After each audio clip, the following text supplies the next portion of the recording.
If you are counting your calories and you are trying to lose weight, we have some foods to talk about today that may not be what you think they are and as healthy as you think they are. So, we are going to talk about the Mediterranean diet. Actually, that's a group of foods. Also, avocados and coconut oil and palm oil and a few other things. So get ready for more on some of our foods that sometimes are our favorite foods, but might not like us back. All right. So we are just wrapping up our thing on Dr. Neil Barnard's book. He was one of our experts that attended our summit last week, and he has a new book out called The Power Food Diet.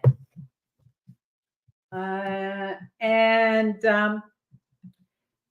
it's the breakthrough plan that traps, tames, and burns calories for easy and permanent weight loss. And so I wanted just to do, this is hopefully a brief summary of the book and kind of what it's all about. So basically, the focus is on the quality of the food, not the quantity of the food. And that goes to stop counting calories. Focus on eating the right foods, and you can get rid of that whole limiting belief that you need to count calories. And there are foods that actually will help us when we want to lose weight. So they will be appetite taming foods that basically will curb your appetite. There are foods that will trap the calories so that basically what happens in that case is the full food is not digested and absorbed into our system, into our bloodstream. Some of it goes out as poop. How glamorous that isn't. But it's true, we have to embrace our poop. And so you're not actually getting in all of the calories that that are in the foods. So those are calorie trapping foods. And there are foods that will boost our metabolism. They're after meal burn. And so there's another limiting belief out there, and I know that I thought this, that if your metabolism is low, it's going to be low all the time. And then, of course, you can't lose weight because you're not burning off the same way as somebody else. However, we can actually boost our metabolism by eating the right foods. And so those power foods that will help us to lose weight, if that's what we're looking to do, and also to be healthier, are vegetables, fruits, legumes, and grains. And big reason why is the fiber. We need fiber, and our digestive system needs fiber. And it's those plant-based foods that actually have the fiber that we need. And so we talked about animal protein, and we think that it's a complete protein and it's superior to plant proteins. However, in reality, the animal protein can actually shorten your life. The plants actually have all of the essential amino acids that we need and amino acids are the kind of the building block of proteins. And if you think about a chain of beads, the beads are on a string. The protein is the string with the beads on it. If you get rid of the string, what's left is the beads, and that's the amino acids. And so essential amino acids are ones that we cannot produce ourselves in our body, and we need to get them from the food sources. And so plants have all of the essential amino acids that we need. they're in varying amounts on the plants. And so we need to eat a variety of plants so that we have all of those amino acids in the quantities that we need. But we can get all of them from plants. We do not need protein from animal products and animal foods. And animal protein has zero fiber in it.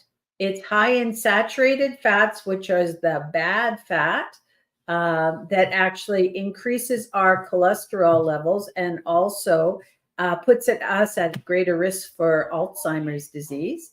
And chicken and fish are no different. It's not just the red meats. Chicken and fish are also high in saturated fats. There is no complex carbohydrates in animal protein, nor the nutrients that our body needs. So the moral of the story is to eat your plants. We looked at cheese and other dairy. And here's the deal with cheese. It is highly addictive, but the number one nutrient in milk, which is what cheese comes from, is sugar. And the number two nutrient in milk is fat. And when you take cheese, you're just condensing all that into a smaller package. And if you look at cheddar cheese, it is about 70% fat. And that fat is mostly the saturated fats, which is the bad fat. Also, which this is one I didn't realize at all, but cheese actually has more sodium than potato chips. And if you look at a 2-gram serving of potato chips and you look at the same in a Velveeta slice, and I know Velveeta is a processed cheese, it's almost 3 times as much sodium in Velveeta to the potato chips. It's huge. It's very big. The other thing about cheese and dairy products are that they contain estradiol and other estrogens or sex hormones, female sex hormones. And although this is something that researchers are still looking at, they think that this estradiol in the milk may be the reason that drinking milk is linked to breast cancer.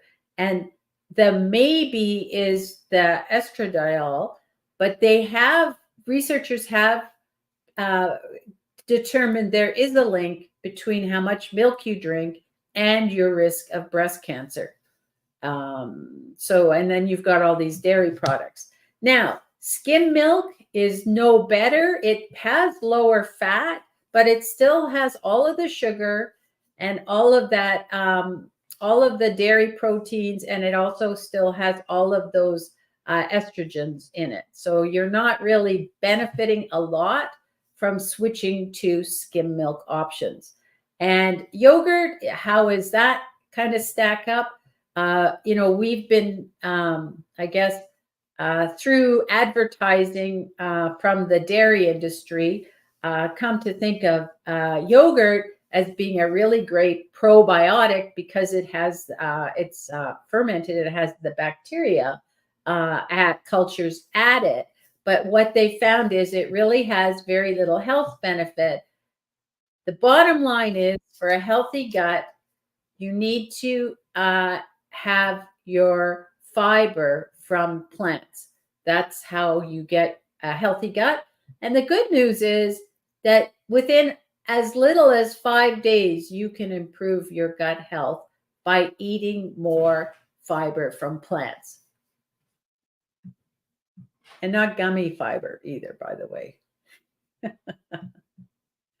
Eggs are about 2/3 of the calories are coming from fat. 1/3 of that is saturated fat. And eggs, that yolk is all cholesterol to help a baby chick eat. It's like we have the placenta to help feed the baby before it's born.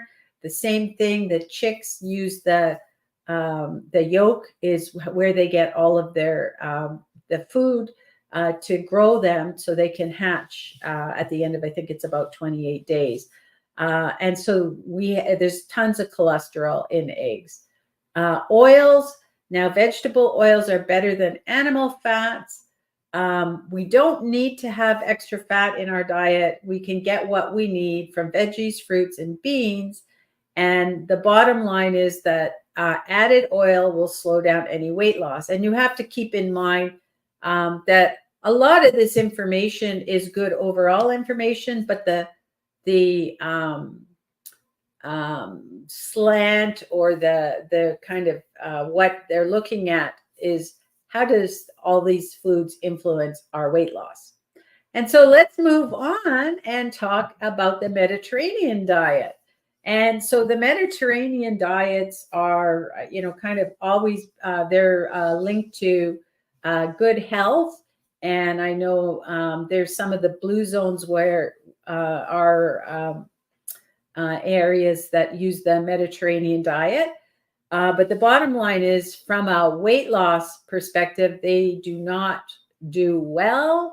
They are and may be more healthy because of the vegetables in them. They have a lot of vegetables, but they do contain enough fish, poultry, olive oil, and dairy to add the calories that are going to kind of curb any weight loss impact that you might have from the veggies. Now, they actually did, Dr. Barnard and his team actually did research on the effects of weight loss on the Mediterranean diet versus a low-fat vegan diet. And so they did a trial for 16 weeks. And what they did is they had people do the half of the group did the Mediterranean diet, and the other half did the low-fat vegan diet, and then they switched them. So they each had 16 weeks on both diets. And what they found is that the Mediterranean diet was more appealing and people were excited to be on it because of the foods they got to eat. They weren't so thrilled with the vegan food when they saw what they had to eat at the beginning. But here's the deal. By the end of the study, things were really switched around, because what they found is that people were quite I don't know, upset or not very thrilled that on the Mediterranean diet, they were not getting any results at all, zero weight loss. So they were kind of a little bit, I guess, dejected about that, not really liking those results. And the people that were on the vegan diet, that vegan group, they actually, went into it kind of a little bit negative, but they actually discovered that there was a wide range of tastes that were available to them, and they ended up having weight loss that actually was quite rapid. Now, I don't know what rapid was determined to be, but it was obviously people were happy with the weight loss, and they actually were happy with the foods once they got into it and started enjoying the food.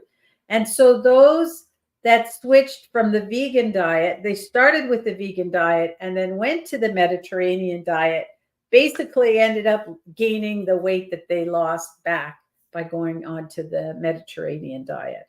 I guess the moral of the story, and I'm just making this, this is my own surmising, not what I read from Dr. Barnard, is that you really need to maintain as well. It's one thing to go on a 16-week diet, but if you don't maintain and continue it as a lifestyle, it's not really going to help you.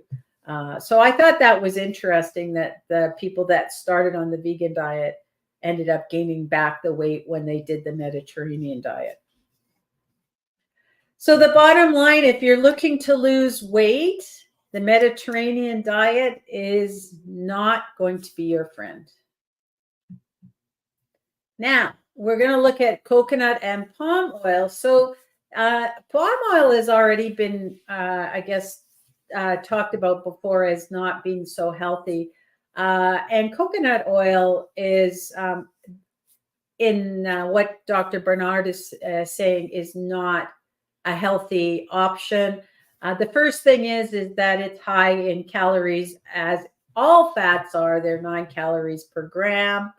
And it's also, for a plant-based oil, it's high in saturated fat. And also the effects on our cholesterol were found to be not much different of that from animal fats. So he definitely does not recommend either coconut or palm oils for sure. And one of the things I noticed, because I do have coconut oil that we use occasionally, it's not something we use a lot of, but you know, when you look at it in the jar, it's actually mostly solid, sometimes not, depending on the temperature it's at. And that's actually something I learned when I was in school taking food and nutrition, that fact that it's not a liquid will show that it actually has saturated fat. So that wasn't, a little bit surprising, but not 100% surprising to me. And gluten-free foods. So this one, you know, you may want to dive into this a little bit more, but so there is a population which runs, there's about, he said about 2% of people have celiac disease. And if you have celiac disease, you need to, it's an allergy, you need to avoid gluten like the plague. And I mean, when somebody has celiac, because I know some of my colleagues had celiac, and I've known a few people, like, you are discerning it. Like, you, if you went to you can't have like French fries out, because if they've got any coating or anything left, even a speck of gluten in that fryer that gets on your food, you're you know, feeling it. It's not a good thing. But there's also people that might have a gluten sensitivity because of digestive issues, and maybe their mental health is better when they're not eating and using gluten products. So that kind of covers about 10% of the people. For the rest of the 90%, there's actually no reward for avoiding gluten. So that's kind of a good thing. And I think here's the way that you can do this is, first of all, take the gluten out of your diet, kind of as an elimination, and keep it out of your diet for a good while. I would say 3 to 6 months, and then add it back and see if you feel a difference. And you know, you want to do that consciously. So that would give you an idea. If you start, you know, if you only add the gluten back in, and you're eating a healthy diet, okay, then you will be able to figure out whether you have a sensitivity to gluten probably pretty quickly, for sure. So that's one way that you can do it. And Kathy, artificial sweeteners. We're going to talk a bit about that. So this one was interesting to me. I took myself off mute because I was going to ask if he had any information on this. So I took myself off mute for this one. All right. So this was interesting for me, a little bit surprising. And he did talk about the fact that most of the artificial sweeteners are deemed to be safe. So there's no like health issue with them. And I just want to see, because they did say that your erythritol, they did notice that heart patients, they did a study with a group of heart patients, and they noticed that those with higher blood levels of erythritol were more likely to have a heart attack or stroke or die within the next 3 years. And that's what they found. And they think that they found that the sweetener makes the blood platelets more likely to clump together, forming a life-threatening clot. And so I would say that if you are, that might be one that you want to avoid. But the rest of them, he mentioned aspartame, sucralose, saccharin, and he did say that for the most parts, they do not appear to be dangerous. That's kind of quote on that one. They do not appear to be dangerous. But then the question is, do they help? That's the question. And particularly for weight loss. Now, what he says is that replacing sugar with artificial sweeteners doesn't actually give you any big win. From a weight loss perspective, sugar itself is not a high calorie food. So it's not really going to help you from a weight loss perspective.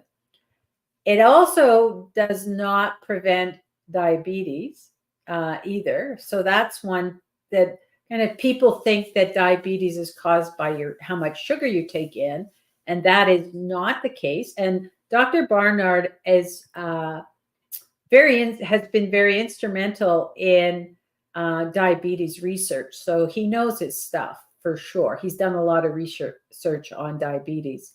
Now, what he says is diabetes starts as insulin resistance, and that comes actually from a buildup of fat particles in the muscle and the liver cells. And what happens is the fat cells block the insulin from being able to latch onto the cells because the fat particles are actually taking up the space instead. So it's like if you were in a parking lot, and you went to park your car, and all these motorhomes were parked there and blocking it, or trucks were blocking it, so you can't get a spot at the parking lot. So that's really what where diabetes starts. It's not about the sugar.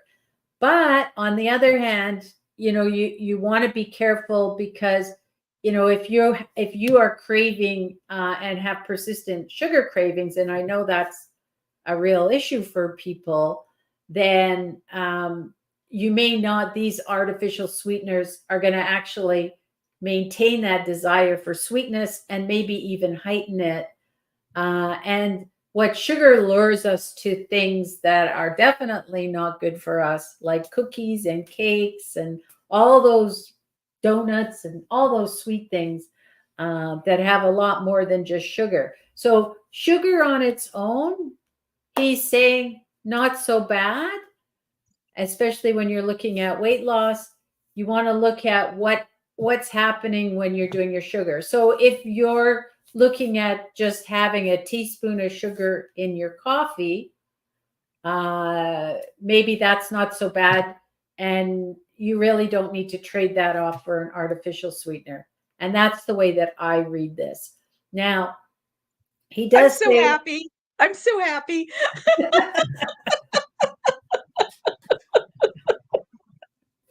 He does talk about the fact that, if you want to get natural sweetness, best place is fruits. That's your nature's pick, is to get your sweetness from fruit. And so that's what we've been doing, is using dates instead of processed sugar to get some, good sweetness in, some of those desserts. So that would be kind of the better option in general. And that's it. I've said this quote before. It's one of my favorite food quotes. The food you eat can be either the safest and most powerful form of medicine or the slowest form of poison. And that's from Anne Wigmore.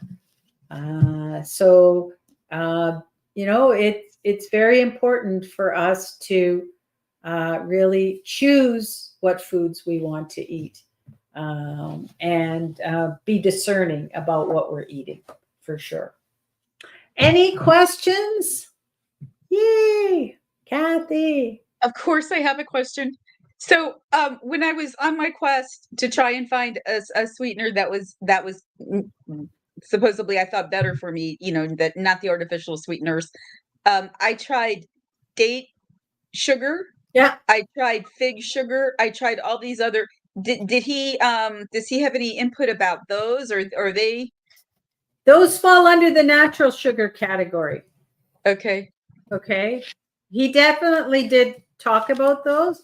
He actually said natural sweetness fruits are nature's pick. Speaking of which, date sugar is just ground up dates. It's the whole fruit as a powder. I also said that stevia is a natural plant extract that adds sweetness to recipes. And he said, used in modest amounts, it appears to be safe. That would be for stevia. So yeah, so he's basically feels that date sugar comes into that category of nature's sugar. So if I was baking cookies and I used date sugar, yeah, that would be okay. Yeah. Okay. Well, that might have solved one of my dilemmas.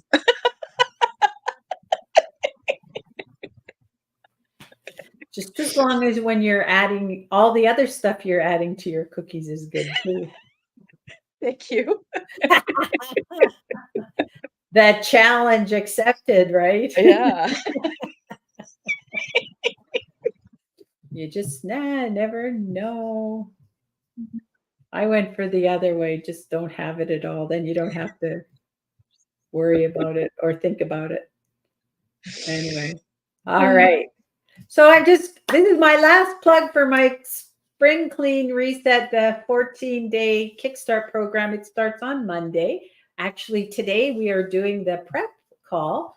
What we're doing is we are using a whole food, plant-based diet to take our depleted bodies, nutrify them with a very easy, simple menu plan with a lot of plant-based, nutrient-dense foods.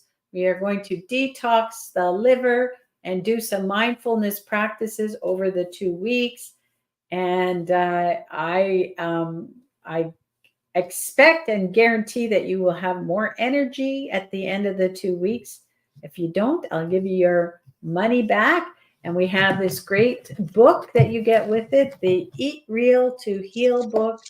That is not the full plan of what we're doing, but it's actually a more detailed plan than we're not doing the whole thing. We're just doing an abridged version of it.